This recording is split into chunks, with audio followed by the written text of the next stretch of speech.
Yahe, bosi wewe. Wewe bosi Sheikh Saidi. Asalamu alaykum. Bwana mimi leo ofisi nimeshinda nimeacha kazi nimekurudisha ufungo hapo nimerudisha ufungo tena kazi mimi sitaki. Yaani leo duka sasa kufungua mtafute mfanyia kazi mwingine mimi tena kazi sasa sitaki nimeamua kuachana kazi kabisa. Yaani leo ofisi kifupi sifanye kazi tena hapa tena kazi yako mimi sitaki ndio nimekuleta ufungo wako kafunga mwenyewe katika duka lako. Ni shida nini? Sio shida bwana, mimi nimepata mpenzi kanyamba niache kazi ndio niwe naye. Kwa nini nimekuleta ufungo wako unataka maswali mengi? Usimulize chochote. Nimerudisha ufungo kazi itaki. Tafuta mwingine mfanyie tena kazi. Sawa, tutaongea vizuri ngoja kwa. Hakuna kuongea vizuri, nishakwambia sitaki kazi unalazimisha. Kuna uzuri gani? A few moments later. Nitakuuliza mwambie nisitoka dazing. Unaelewa? Nimeshomi basi. Nitakushona baadaye. Asalamu alaykum. Wa alaykum salaam. Vipi hali? Salama, namshukuru Mwenyezi Mungu. Njoo mara moja basi hapa tuongee.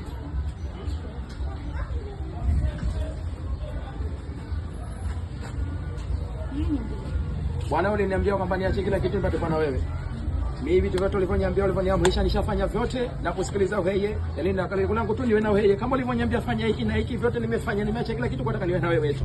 Kwa hiyo kweli umeacha? Yaani nimeacha kila kitu ninakusikiliza kwa sababu mimi ninakupenda, ninakuhitaji, nitakuwa wangu kabisa nikuweke ndani wewe mke wangu wa ndoa. Kweli umeacha? Na kwamba nimeacha kila kitu kwa ajili yako. Hilo ndio lengo langu mimi kubwa. Kila kitu nimeacha kwa ajili yako. Maana uliniambia acha kila kitu, nimeacha.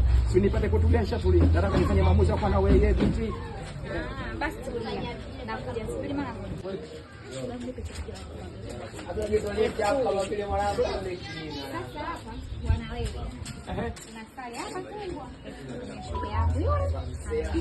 Hii sali sasa inahusiana nini bwana sikuelewi? Sasa basi na mimi inahusiana nini bwana sikuelewi? Mama wa mwanamke kupendeza nataka nikuashue shoga yangu. Wale unatakaje? Sijui 10,000. Sasa 10,000 ninatolea hapi na ulinyambia niache kila kitu. Wana uma nini? Mimi nimekwambia ache kila kitu. Nimeenda kumwambia yule bosi mimi kazi tena sitaki. Nimeambia ukitaka na mimi acha kila kitu ni kazi na miongoni mwa vitu. Nimeachana vitu vyote sasa mbona sikuelewi? Alafu unaniletea nguo hela ninatolea wapi mimi? Usiniambia niache kila kitu. Kazi na miongoni mwa vitu ushaachana nayo mimi. Mbona sikuelewi tena? Mbona unataka kunitia hasara mie? Mbona unataka nifanye mimi nichanganyike ile nguo kama ulojo? Mbona wewe unaumwa nini? sasa